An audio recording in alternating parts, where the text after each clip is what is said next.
रूस ने एयरबेस हमले का बदला ले लिया है। यूक्रेनी एयरबेस पर रूस का बहुत बड़ा हमला हुआ है। क्रीवी री में यूक्रेनी एयरबेस पर हमला होने की खबर है। हमले में यूक्रेन के MiG-29 तबाह हुए हैं। क्रीवी री में यूक्रेन ने आपातकाल लगा दिया है। इस वक्त की बड़ी खबर आप देख रहे हैं। खबर यह आ रही है कि क्रीवी री में यूक्रेनी एयरबेस पर हमला किया गया है। साथ ही इंफॉर्मेशन ये भी मिल रही है जो बहुत बड़ी अपने आप में, हमले में यूक्रेन के MiG-29 को तबाह किया गया है।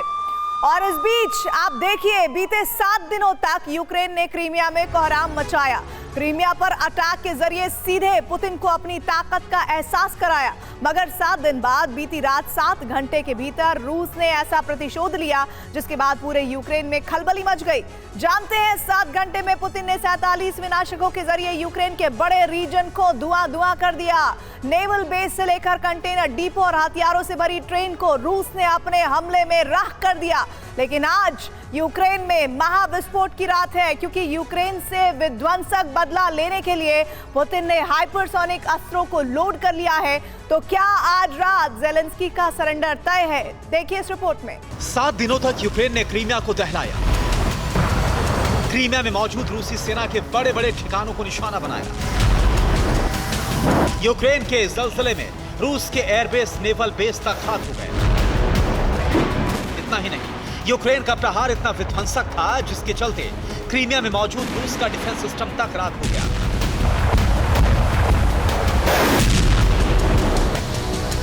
मगर 7 दिन के बाद पुतिन का प्रतिशोध विनाशक अंदाज में दुनिया ने देखा।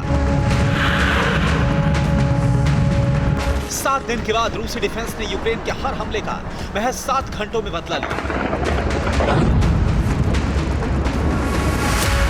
और जानते हैं इस बार एंग्री पुतिन के टारगेट पर यूक्रेन का कौन सा शहर था?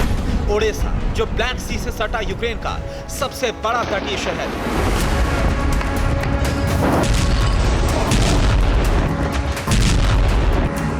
बीती रात क्रेमलिन के प्रतिशोध का फेज करीब 7 घंटे तक चला। और जानते हैं इन 7 घंटों के भीतर ओडेसा पोर्ट सिटी मानो बम गोला बारूद से पट गई। जल थल नभ तीनों वॉरफ्रंट से ओडेसा पोर्ट पर हमला हुआ। और जानते हैं ओडेसा पर हुए इस प्रहार में यूक्रेनी डिफेंस का नेवल बेस तबाह हो गया।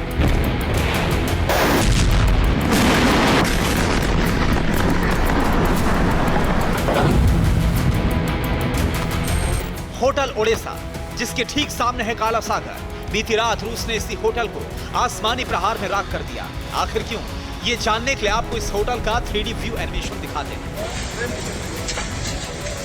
दक्षिणी यूक्रेन में ब्लैक सी से सटा है ओडेसा, जिसे यूक्रेन की सबसे बड़ी पोर्ट सिटी के नाम से जाना जाता है। और आपको पता है कि ओडेसा पोर्ट सिटी के सबसे बड़े 5 स्टार होटल को रूसी सेना ने एयर स्ट्राइक में खाक किया है। ये पीछे इस वक्त आप जो देख रहे हैं, ये गूगल अर्थ के जरिए हम आपको दिखाना जा रहे हैं पूरी तस्वीर 3D व्यू के जरिए। जी हाँ, 3D व्यू के जरिए इस होटल में क्यों टारगेटेड अटैक किया गया, रूस ने बारूदी प्रहार किया। और देखिए पूरा का पूरा 3D व्यू के जरिए आप समझिए, ओडेसा होटल को टारगेटेड, ब्लैक सी के बीचों बीच स्थित ये होटल जानबूझकर रूसी सेना ने इसे निशाना बनाया। दरअसल ब्लैक सी के मुहाने पर मौजूद इस होटल को, जो आप देख रहे हैं इस वक्त, यूक्रेनी डिफेंस ने अपना बेस बना रखा था और यहीं से यूक्रेनी नौसेना की मूवमेंट और अटैक प्लान तैयार किया जाता था। और अब इस वक्त क्या स्थिति है? जैसे ही रूसी खुफिया एजेंसी को इस बात की भनक लगी, बीती रात होटल ओडेसा को दहलाने का प्लान क्रेमलिन से जारी किया गया।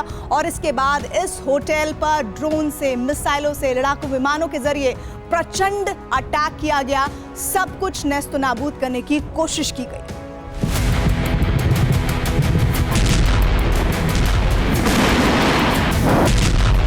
रूसी डिफेंस के दावों की माने तो ओडेसा में मौजूद ये 5 सितारा होटल एक सैन्य अड्डा था जिसका इस्तेमाल यूक्रेनी नौसेना करती थी। लिहाजा रूस ने इसे बारूदी प्रहार में निस्तनाबूद कर दिया। फिलहाल आप जो तस्वीरें देख रहे हैं वो होटल ओडेसा के तबाही की है। खंडहर बहुमंजिला इमारत की है। जानते हैं रूस का हमला कितना विध्वंसक था? इसका अंदाजा आप इन 3 तस्वीरों से लगा सकते हैं।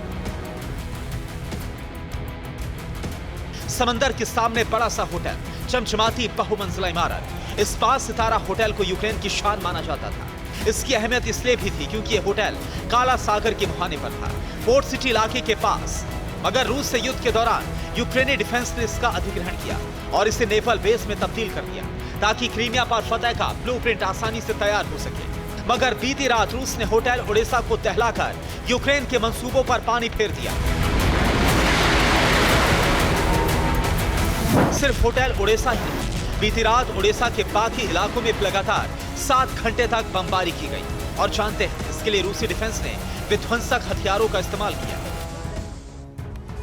रूसी डिफेंस ने बीती रात सिर्फ होटल ओडेसा को ही निशाना नहीं बनाया, बल्कि इसके साथ साथ ओडेसा पोर्ट के बाकी इलाकों में भी कोहराम मचा दिया। और इसके लिए रूसी डिफेंस ने ईरान से इंपोर्ट किए गए शायद 136-131 ड्रोन से भी ताबड़तोड़ हमले किए हैं। रूस ने ओडेसा पोर्ट सिटी पर करीब 25 से ज्यादा शायद 136-131 ड्रोन सिलसिलेवार अंदाज में दागे। और इतना ही नहीं, ओडेसा पोर्ट पर रशियन नेवी ने 5 सुपरसोनिक ऑनिक्स मिसाइल से भी हमला किया है और इन मिसाइलों को रूसी नौसेना की ब्लैक सी फ्लीट ने दागा है। और इसके अलावा रूसी वायुसेना के सुखोई 34 लड़ाकू विमानों ने भी ओडेसा पोर्ट पर सिटी पर भीषण बमबारी की है। ओडेसा पर 17 कैलिबर क्रूज मिसाइलों से विध्वंसक हमले किए गए हैं। यकीन मानिए, रूसी सेना के इन हमलों से यूक्रेन का ओडेसा शहर आग के शोलों में तब्दील हो गया है। हर तरफ बारूदी धुएं का गुबार आसमान में उड़ता नजर आया है।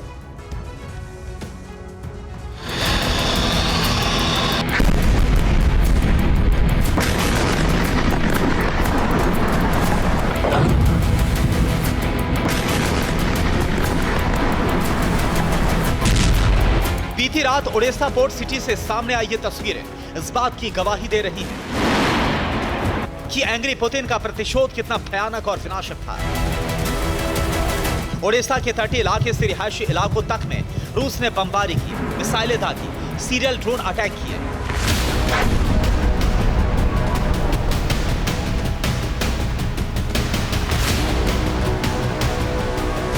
आपको बता दें कि पुतिन की ब्रिगेड ने 7 घंटों के भीतर 47 विध्वंसकों के जरिए होटल ओडेसा की इमारत को पूरी तरह से तबाह कर दिया। पोर्ट सिटी में मौजूद अनाज डिपो को भी खाक कर दिया। वहीं ओडेसा में हथियारों से भरी ट्रेन भी जलकर राख की।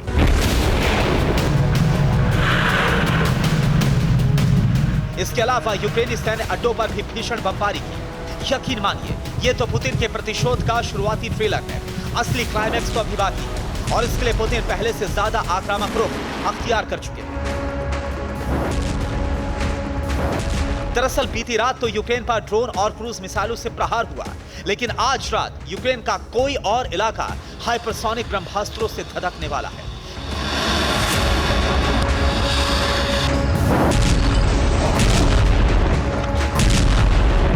यूक्रेन पर आज की रात आसमान से अभी तक का सबसे विनाशक प्रहार होने वाला है।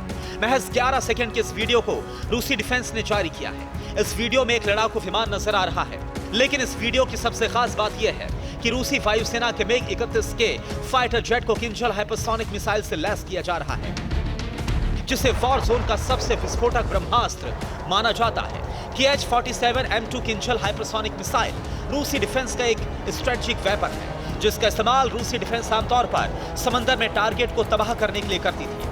मगर यूक्रेन से जारी युद्ध में रूस ने किंजल मिसाइल का एडवांस वर्जन तैयार किया और इसे अपने लड़ाकू विमानों में लगाया, जो मैक 12 की रफ्तार से टारगेट पर धावा बोलते हैं और उसे नेस्तनाबूद कर देती है। अब आपको इस मिसाइल की खासियत और ताकत बताते हैं, जो इसे दुनिया का सबसे विध्वंसक हथियार बनाती है। मसलन किंजल हाइपरसोनिक क्रूज और बैलिस्टिक दोनों फीचर से लैस है। ये जमीन और हवा में मौजूद टारगेट को निशाना बना सकती है। तेज रफ्तार की वजह से कोई भी रडार इसे पकड़ नहीं सकता। इस मिसाइल की मारक क्षमता 2000 किलोमीटर से ज्यादा है। मतलब ये कि पुतिन का ये विनाशक आज रात ओडेसा की भी नहीं, बल्कि यूक्रेन के कोने कोने को दहलाने के लिए तैयार है। अब ये देखना होगा कि पुतिन के हाइपरसोनिक प्रहार को रोकने के लिए ज़ेलेंस्की कैसा सुरक्षा कवच बनाते हैं। बड़ी खबर इस वक्त आ रही है। अब्राम्स टैंक की पहली खेप यूक्रेन पहुंची है। ज़ेलेंस्की ने अब्राम्स पहुंचने का ऐलान किया है। अब्राम्स की शेल यूरेनियम की है और सर्दियों में जंग और भीषण होने का खतरा इससे बढ़ जाता है। तो ज़ेलेंस्की का अब्राम्स पहुंचने का ऐलान, ये कहा जा रहा है कि सर्दियों में ये युद्ध और ज्यादा विध्वंसक होगा। काउंटर ऑफेंसिव की शुरुआत के बाद से हर जगह नुकसान उठाने वाला यूक्रेन अचानक क्रीमिया पर इतना बड़ा हमला करेगा और रूस को इतना बड़ा जख्म देगा, ये किसी ने नहीं सोचा था। लेकिन अब यूक्रेन का ये मिशन थमने वाला नहीं है। ज़ेलेंस्की क्रीमिया में छुट्टी बिताने वाले ख्वाब को पूरा करने के लिए बहुत बड़ी प्लानिंग कर चुके हैं। संकेत तो यही है कि क्रीमिया पर कब्जे की तारीख भी मुकर्रर हो चुकी है। अक्टूबर में लगातार 2 ऐसी तारीख आने वाली हैं जिस दिन क्रीमिया पर कब्जे की सबसे बड़ी कोशिश हो सकती है। क्रीमिया पर अभी तक का सबसे बड़ा हमला सिर्फ ज़ेलेंस्की का बदला नहीं, बल्कि एक मिशन का आगाज है। क्रीमिया में सेवास्तोपोल को तबाह करना सिर्फ ज़ेलेंस्की का जुनून नहीं, बल्कि एक रणनीति का हिस्सा। क्रीमिया पर सबसे बड़े हमले की तारीख तो गुजर गई, लेकिन अब आने वाली है क्रीमिया पर कब्जे की तारीख।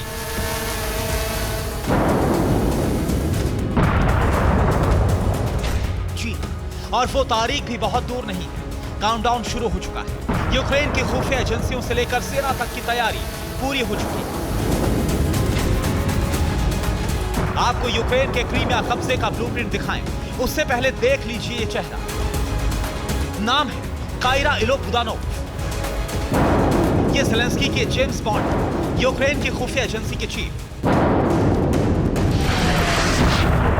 काइरा इलो बुदानोव के इंटरव्यू से ही इशारा मिल गया है कि आगे क्या होने वाला है। यूक्रेन ने क्रीमिया पर कब्जे की कौन सी तारीख फिक्स कर दी है।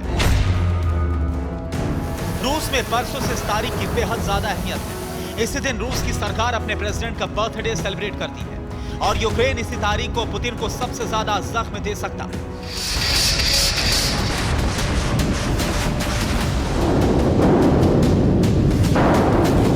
तैयारी पिछले साल भी हुई थी, लेकिन बस एक दिन की देरी हो गई थी।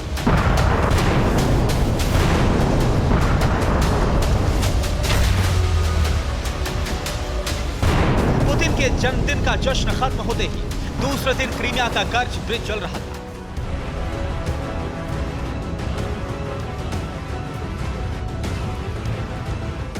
क्रीमिया के जिस हिस्से को अभेद माना जाता था, यूक्रेन ने वहां पर धमाका किया।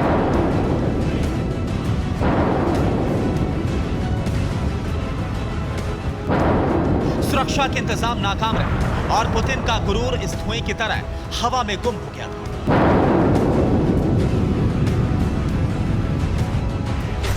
सस्पेंस बस इतना है कि यूक्रेन के प्लान के हिस्से में 7 अक्टूबर ज्यादा अहम है या फिर 8 अक्टूबर।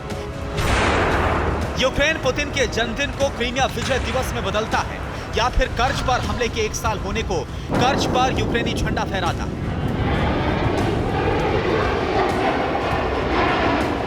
तैयारी शुरू हो चुकी है। खेरसॉन से क्रीमिया में घुसने के लिए सेना जुट चुकी है।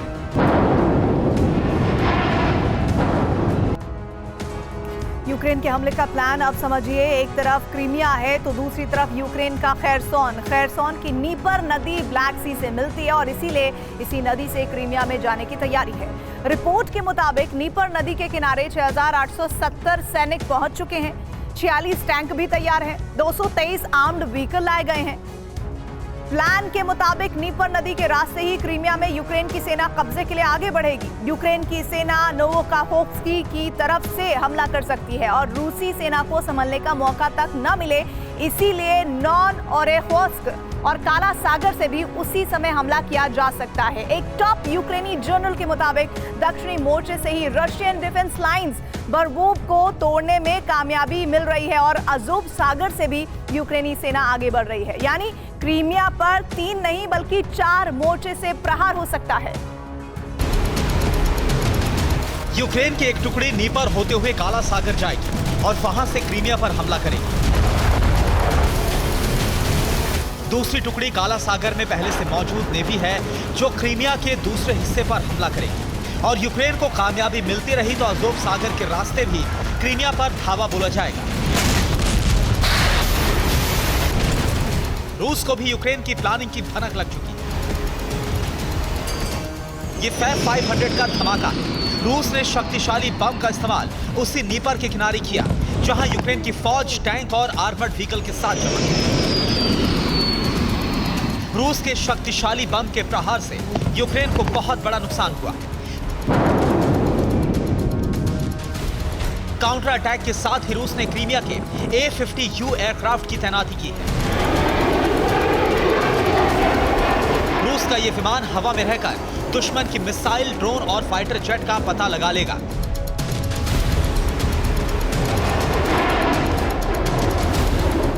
A-52U का रडार बहुत शक्तिशाली है और इसका वजन हल्का कर दिया गया है। इसमें 300 फ्लाइंग ऑब्जेक्ट्स को डिटेक्ट करने की शक्ति है। ये जमीन पर मौजूद ठिकानों का भी पता लगा सकता है। ये यूक्रेन के विमानों की पार्किंग और सुखोई 24 के लॉन्च वाली जगह को पहचान सकता है।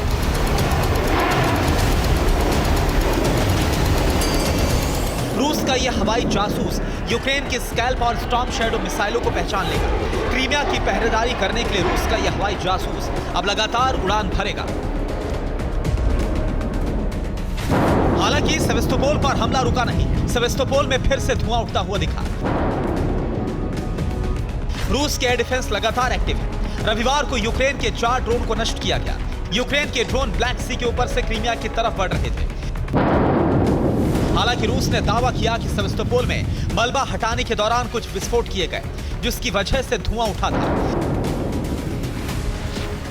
सेवेस्तोपोल यूक्रेन का प्राइम टारगेट है। यूक्रेन चाहता है कि अक्टूबर से पहले सेवेस्तोपोल से रूस का नेवल बेस खत्म हो जाए। सुपर प्राइम टाइम में हम आपको बता चुके हैं कि यूक्रेन का मकसद है ब्लैक सी फ्लीट के अस्तित्व को खत्म करके रूस को ब्लैक सी में सबसे कमजोर करना।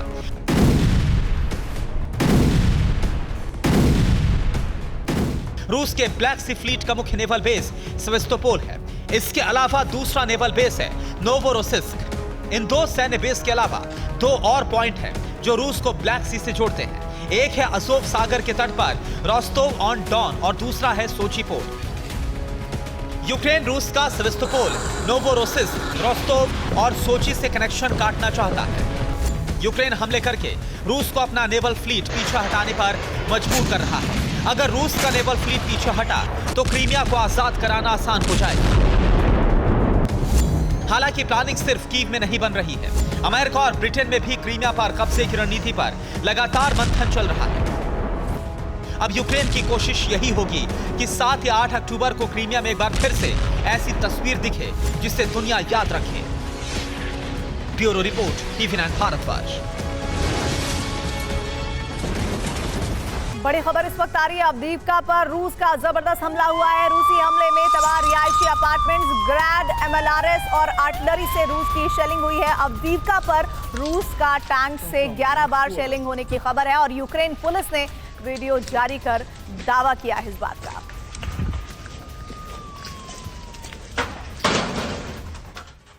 यूक्रेन रूसी जमीन पर जितना बारूद बरसा रहा है, पुतिन की सेना उससे कहीं ज्यादा तबाही यूक्रेन में मचा रही है। ज़ेपोरिजिया में रूस ने एक बार फिर फास्फोरस बम से हमला किया है, जिसमें कई यूक्रेनी सैनिक मारे गए हैं। वहीं डोनेस्क में रूस के टारगेट पर यूक्रेन के हथियार डिपो हैं, खासकर वो डिपो जिनमें नेटो से मिले हथियार रखे हैं और इन्हें रूसी सेना चुन चुनकर टारगेट कर रही है ताकि यूक्रेन आर्मी को घुटनों पर लाया जा सके। ये रूसी राष्ट्रपति का प्रतिशोध है, रूसी सेना का बदला है।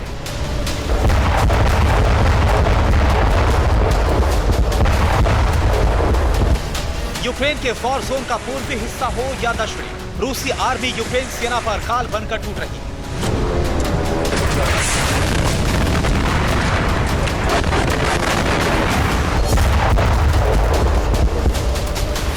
पुतिन सेना के भीषण हमलों से ज़ेलेंस्की ब्रिगेड में तबाही मची है।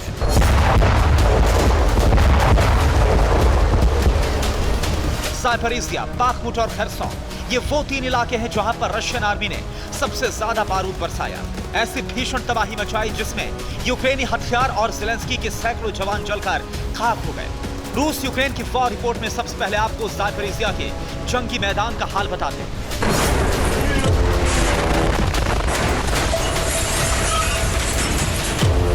ये तस्वीरें ज़ापोरिज़िया के वर्बोव की हैं, जहां रूसी सेना ने घर में छिपे यूक्रेनी सैनिकों पर ताबड़तोड़ बम बरसाए।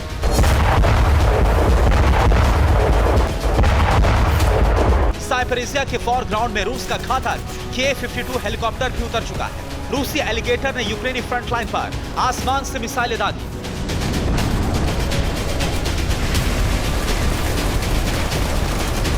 रूसी आर्टिलरी ब्रिगेड ने जंगी मैदान में मौजूद यूक्रेनी इन्फेंट्री व्हीकल के भी परखच्चे उड़ा दिए।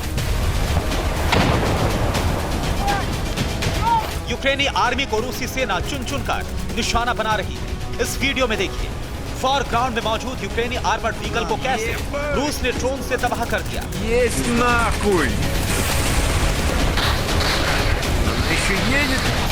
रूसी रक्षा मंत्रालय के दावों के मुताबिक साइपरिसिया में यूक्रेन को बड़ा नुकसान पहुंचा है। रूस ने यूक्रेनी तबाही के आंकड़े जारी किए हैं, जिसके मुताबिक बीते 48 घंटों में साइपरिसिया में 515 सैनिकों की मौत, 24 आर्मर्ड व्हीकल तबाह, 18 टैंक तबाह, 35 तोपें ध्वस्त हो चुकी हैं। साइपरिसिया में यूक्रेन को भारी नुकसान हो रहा है। ये बात वॉशिंगटन पोस्ट अखबार में एक यूक्रेनी सैनिक ने साक्षात्कार के दौरान खुद कबूली। यूक्रेनी जवान ने कहा, साइपरिसिया में कीव ने थोड़ी कामयाबी हासिल की है, मगर इसके लिए यूक्रेन को बड़ी कीमत चुकानी पड़ी है। बड़ी संख्या में पश्चिमी हथियार बर्बाद हो गए।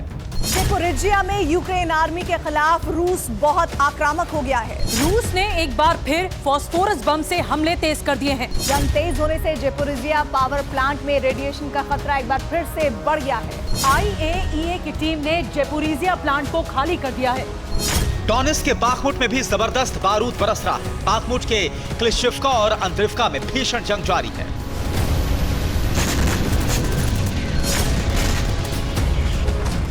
ताबड़तोड़ फायरिंग का यह वीडियो बाखमुट के क्लिशिवका का है, जहां एक गांव में यूक्रेनी सैनिकों को रूसी जवानों ने घेर लिया, जिसके बाद रूसी सैनिक ताबड़तोड़ फायरिंग करते दिखे।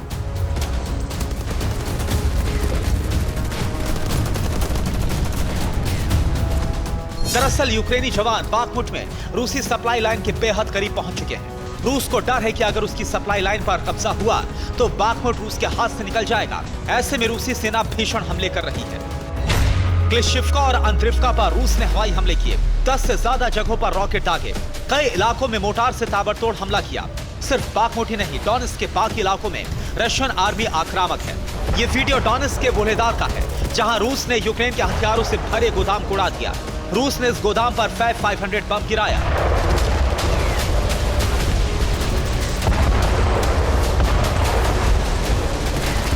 डोनेत्स्क के मरिंका में रूस ने एक हथियार डिपो को टारगेट कर उसके परखच्चे उड़ा दिए। लीमन में रूसी सैनिकों ने एक यूक्रेनी ट्रेन पर बड़ा हमला किया। रूसी दावे के मुताबिक इस ट्रेन में पश्चिम से मिले हथियारों को ले जाया जा रहा था। दरअसल रूस के निशाने पर इस वक्त यूक्रेनी हथियार है। रूस यूक्रेनी हथियार डिपो को टारगेट कर रहा है। सिर्फ डोनेत्स्क की बात करें तो बीते 24 घंटे में यूक्रेन ने 27 हथियार गोदाम को उड़ा दिया। इन गोदामों में रखे जर्मनी के लेपर्ड 2 टैंक, अमेरिका के अब्राम्स टैंक तबाह हो गए। खरसों में भी रूस यूक्रेनी जवानों पर भीषण हमले कर रहा है। ये वीडियो खरसों के लावोव गांव का है, जहां घरों में छुपे यूक्रेनी जवानों पर रूस ने 500 बम गिराए। इस हमले के लिए रूस ने अपने बॉम्बर्स का इस्तेमाल किया। रूसी अटैक में 19 यूक्रेनी जवान मारे जाने की खबर है। सूमी में रूस ने बारूद बरसाया है। रूस ने सूमी में 6 इलाकों पर भीषण हमले किए, एक मिसाइल अटैक, 44 हवाई हमले, 52 रॉकेट दागे। रूस के कई रॉकेट्स रिहायशी इलाके में गिरे, जिसमें कई लोगों की मौत हो गई। साफ है, रूसी धरती पर यूक्रेनी हमलों के बाद जहां पुतिन आग बबूला है, वहीं रूसी आर्मी बेहद आक्रामक रुख अख्तियार कर चुकी है, जो ज़ेलेंस्की की चेतावनी है। अगर यूक्रेन नहीं रुका तो इसकी कीमत पूरी यूक्रेन को चुकानी पड़ेगी। Bureau report, TV9 Bharatvarsh. Taiwan के गोल्फ बॉल फैक्ट्री में धमाका हुआ है। धमाके में 6 लोगों की मौत होने की खबर है। 100 लोग घायल बताए जा रहे हैं। ये तस्वीरें भी आ गई हैं। ताइवान के गोल्फ बॉल इस वक्त फैक्ट्री में धमाके की खबर, जिसमें 6 लोगों के मारे जाने की जानकारी मिल रही है और 100 लोग घायल बताए जा रहे हैं। यूक्रेन और रूस की जंग अब एक ऐसे मोड़ पर पहुंच चुकी है कि जहां सामने सिर्फ विश्व युद्ध दिख रहा है। इसका प्रमाण है यूक्रेन को पश्चिमी देशों से मिल रहे लॉन्ग रेंज हथियार। माना जा रहा है कि सर्दियां शुरू होने से पहले भयंकर युद्ध छिड़ने जा रहा है। यूक्रेन के पास लंबी दूरी तक मार करने वाली ऐसी मिसाइलें होंगी जो रूस के अंदर तक तबाही मचा देंगी। लेकिन इससे पहले पुतिन ने अमेरिका को बड़ी चेतावनी दी है। वहीं यूक्रेन और अमेरिका की नई डील से भी विश्व युद्ध का दरवाजा खुलता दिख रहा है। विश्व युद्ध की दस्तक सुनाई देने लगी है।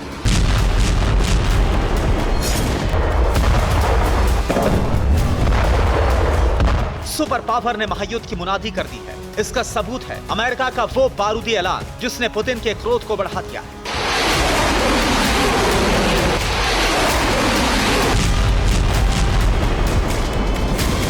रिपोर्ट्स के मुताबिक यूक्रेन को अमेरिका लॉन्ग रेंज मिसाइलें देने जा रहा है। यूक्रेन को मिलने वाली मिसाइलों की मारक क्षमता 300 किलोमीटर है। जानकारी के मुताबिक अमेरिका यूक्रेन को आर्मी टैक्टिकल मिसाइल सिस्टम यानी ATACMS देने जा रहा है। ATACMS अमेरिका की टैक्टिकल बैलिस्टिक मिसाइल है। यूक्रेन को शुरुआत में अमेरिका से आर्मी टैक्टिकल मिसाइल सिस्टम की छोटी खेप मिलेगी। लंबी दूरी की मिसाइलें अगले हफ्ते तक यूक्रेन भेजी जाएंगी।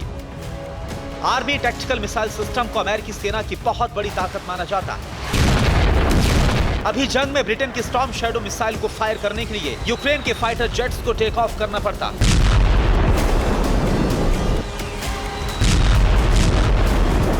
लेकिन अमेरिका की आर्मी टैक्टिकल मिसाइल सिस्टम को ट्रक से जमीन पर कहीं पर भी ले जाया जा सकता है और रूस की जमीन पर कहीं पर भी बारूद बरसाया जा सकता है।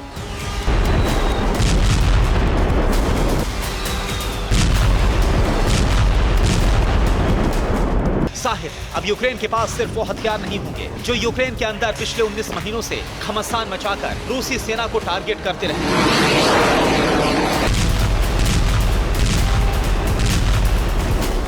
बल्कि ज़ेलेंस्की की फोर्स अब उन खतरनाक हथियारों का भी इस्तेमाल कर सकेगी जिसे अभी तक नेटो सेनाएं इस्तेमाल करती रही। यूक्रेन अभी तक जंग में ब्रिटिश स्टॉर्म शैडो जैसी मिसाइलों का इस्तेमाल कर रहा है और इसकी वजह से पुतिन पहले से ही नेटो देशों से बेहद खफा है।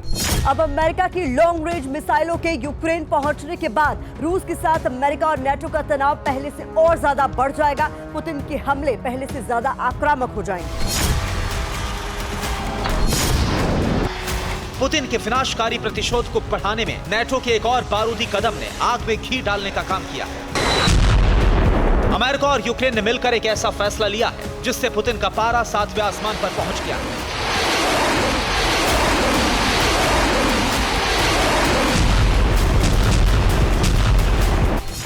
यूक्रेन के प्रेसिडेंट ज़ेलेंस्की ने ऐलान किया कि अमेरिका और यूक्रेन मिलकर हथियार बनाएंगे। ज़ेलेंस्की के मुताबिक यूक्रेन के साथ संयुक्त रूप से हथियार बनाने का निर्णय खुद अमेरिका ने लिया है। ज़ेलेंस्की ने अमेरिका और कनाडा के डिफेंस पैकेज को यूक्रेन के लिए बहुत जरूरी बताया। ज़ेलेंस्की ने भरोसा जताया कि इससे रूस का मुकाबला करना आसान हो जाएगा।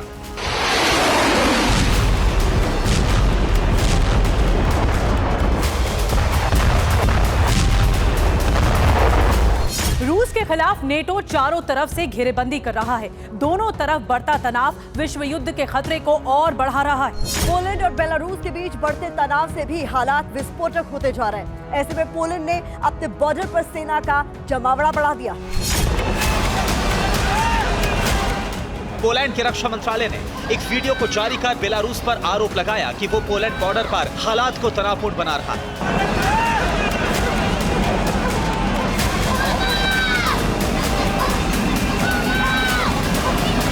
पोलैंड ने अपने बॉर्डर पर बेलारूस की तरफ से एक और हमले का आरोप लगाया है। पोलैंड का मानना है कि रूस के इशारे पर बेलारूस बार-बार उससे हमले के लिए उकसा रहा है।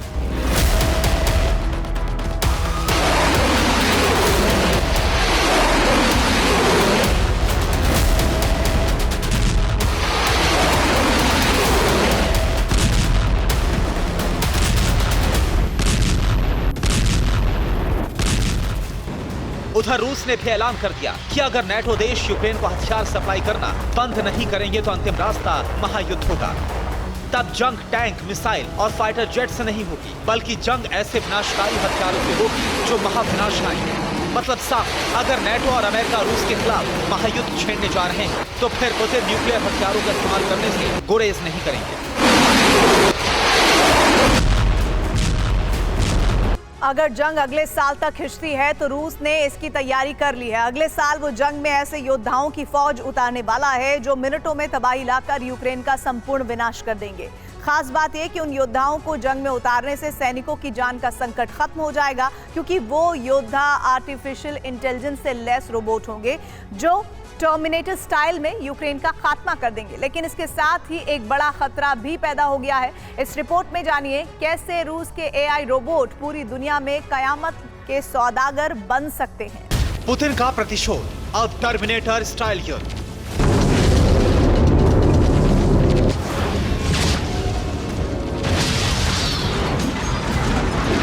जंग में उतरेंगे एआई रोबोट, यूक्रेन की तबाही तय।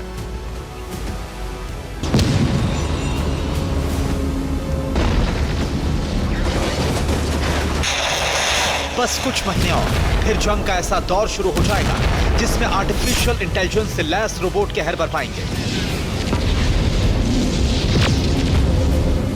अगर जंग अगले साल तक जाती है तो रूस ने यूक्रेन को तहस नहस करने का ब्लूप्रिंट तैयार कर लिया है, जिसके मुताबिक जंग की कमान एआई रोबोट के हाथ में होगी, जो एआई वेपन के जरिए पुतिन के लिए जीत सुनिश्चित करेंगे।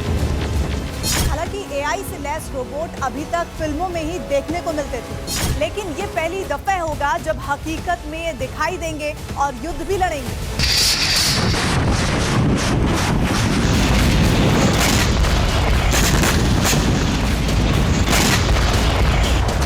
और इसके लिए रूस चीन साथ मिलकर तैयारी कर सकते हैं, जबकि अभी दोनों देश अलग अलग एआई प्रोजेक्ट पर काम कर रहे हैं। लेकिन सोचिए, जब दोनों साथ आएंगे तो टर्मिनेटर टाइप रोबोट कितने विध्वंसक हो सकते हैं।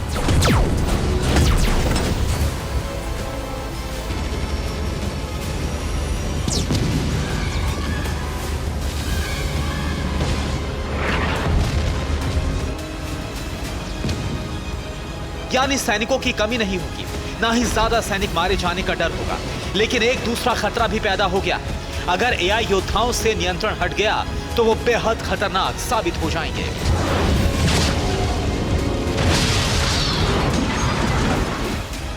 सोचिए, अगर एटमी वेपन उनके हाथ लग गए तो तबाही का दायरा कितना बड़ा हो सकता है, मानवता के लिए सबसे बड़ा खतरा साबित हो सकते हैं। इस बारे में centre for new American security ने आगाह भी किया। वहां के वाइस चेयरमैन पॉल शरे ने चेतावनी दी कैसे चीन और रूस अपने भविष्य के युद्धों की योजना बनाने के लिए एआई का उपयोग करने के लिए तैयार है, लेकिन खतरा इस बात का है जब एआई रोबोट ही फैसला लेने लगे तो इंसानों की जरूरत कहां होगी। कहीं ये इंसान के लिए सबसे घातक प्रयोग साबित ना हो जाए, क्योंकि पश्चिमी देशों ने एआई पर इंसान की कमांड हर वक्त रखने का फैसला किया है, जबकि चीन और रूस को ऐसा करते नहीं देखा गया। इसका सीधा सा मतलब है जंग जीतने के जुनून में कहीं जिनपिंग और पुतिन एक बड़े खतरे में दुनिया को ना छोड़ते हैं, और जिसकी शुरुआत अगले साल यूक्रेन से हो। ब्यूरो रिपोर्ट, TV9 भारत पर। बड़ी खबर इस वक्त यूक्रेन के साथ खड़े अमेरिका के लिए उसका कट्टर दुश्मन ईरान लगातार मुसीबतें खड़ी कर रहा है, और रूस को पहले से ही कई घातक ड्रोन और मिसाइलें देकर ईरान अमेरिका और नेटो की मुश्किलें बढ़ा रहा है। लेकिन अब ईरान पुतिन को एक ऐसा आधुनिक समुद्री ड्रोन देने जा रहा है जो यूक्रेन पर मिसाइलों की बरसात करके तबाही मचा देगा। जाहिर है इससे ब्लू जोन में टकराव बढ़ गया है। ईरान का ड्रोन बदलेगा वॉर जोन का सीन।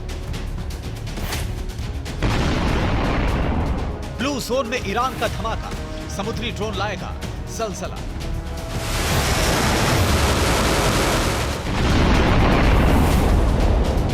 रूस ईरान करेंगे समुद्री प्रहार, ब्लैक सी में मचेगा हाहाकार।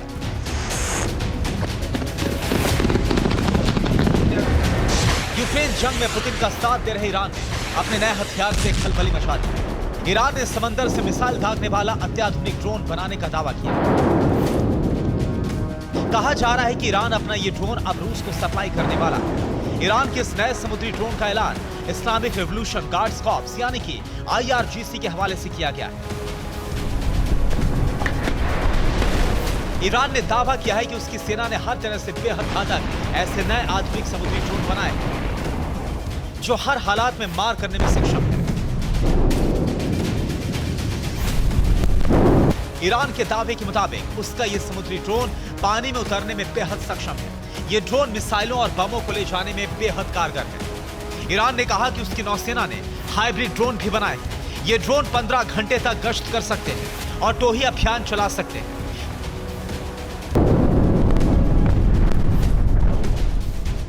पिछले महीने भी ईरानी सेना ने कहा था कि उसने ऐसे एडवांस हथियार बनाए हैं जिसका मुकाबला दुनिया की बड़ी सैन्य शक्तियां भी नहीं कर सकती।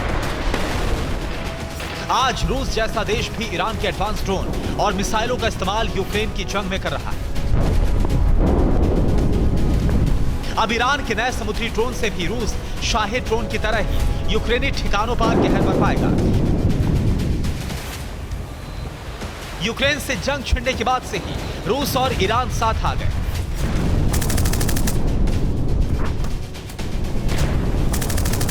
अमेरिका लगातार आरोप लगाता रहा है कि ईरान रूस को लगातार एडवांस ड्रोन और अन्य हथियार पहुंचा रहा है।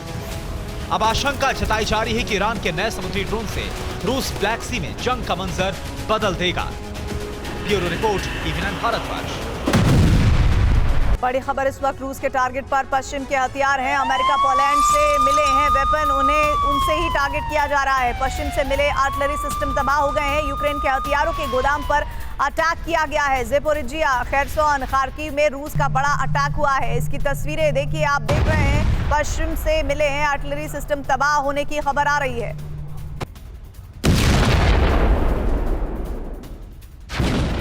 23 अगस्त के दिन प्लेन क्रैश में वैगनर चीफ येवगेन प्रिगोजिन की मौत हो गई थी। माना जाता है कि इस हादसे में रूसी राष्ट्रपति व्लादिमीर पुतिन का हाथ था। प्रिगोजिन को पुतिन के खिलाफ बगावत की सजा मिली।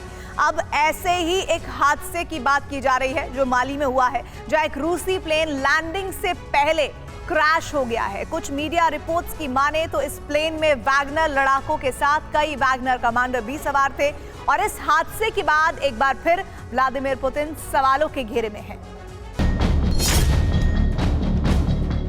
रनवे पर खड़ा विमान और आसमान तक उठता काले धुएं का गुबार।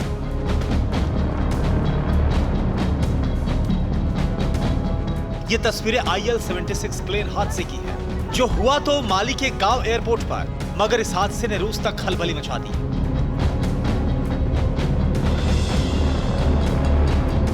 ऐसा इसलिए क्योंकि इस प्लेन का कनेक्शन वैगनर ग्रुप से था। वही वैगनर ग्रुप जिसके चीफ येवगेनी प्रिगोजिन की मौत 23 अगस्त के दिन एक प्लेन हादसे में हुई थी।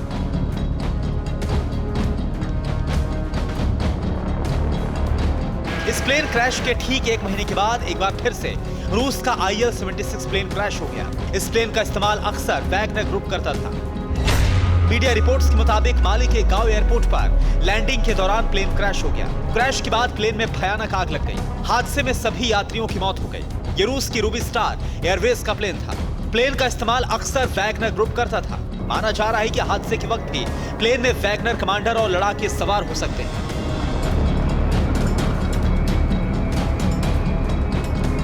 दरअसल प्रिगोजिन की मौत के बाद से वैगनर ग्रुप रूसी राष्ट्रपति पुतिन के कंट्रोल में है, मगर अब भी कुछ कमांडर पुतिन के खिलाफ आवाज उठाने की कोशिश कर रहे हैं। माना जा रहा है कि रूसी राष्ट्रपति के निशाने पर वो सभी वैगनर कमांडर हैं जो उनके खिलाफ भविष्य में साजिश रच सकते हैं। यही वजह है कि इस प्लेन क्रैश ने पुतिन को सवालों के कटघरे में खड़ा कर दिया है। Bureau report, TV9 Bharatvarsh.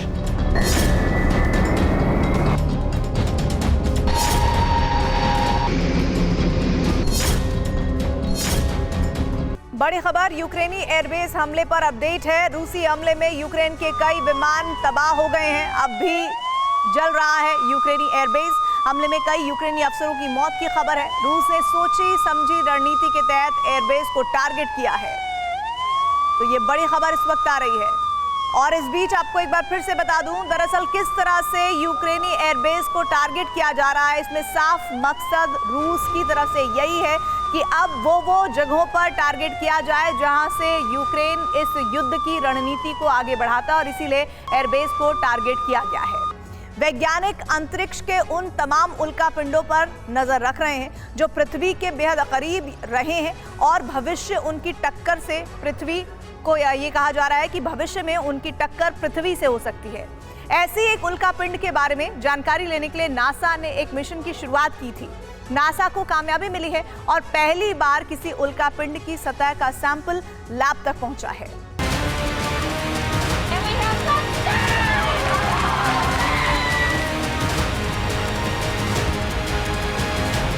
America के एक रेगिस्तान में नासा के इस कैप्सूल की लैंडिंग होते ही वैज्ञानिक ताली बजाने लगे।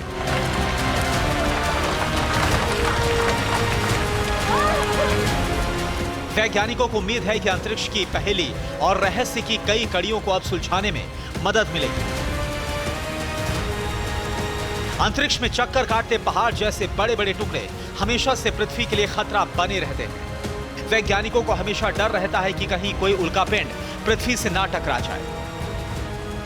टक्कर का अंजाम क्या होगा ये कोई नहीं जानता, क्योंकि वैज्ञानिकों को यह नहीं पता कि उल्कापिंड पत्थर से भी ज्यादा कठोर हैं या फिर रेत की तरह कमजोर। उल्कापिंड की सतह पर कौन से तत्व हैं, रसायन यह भी एक रहस्य है।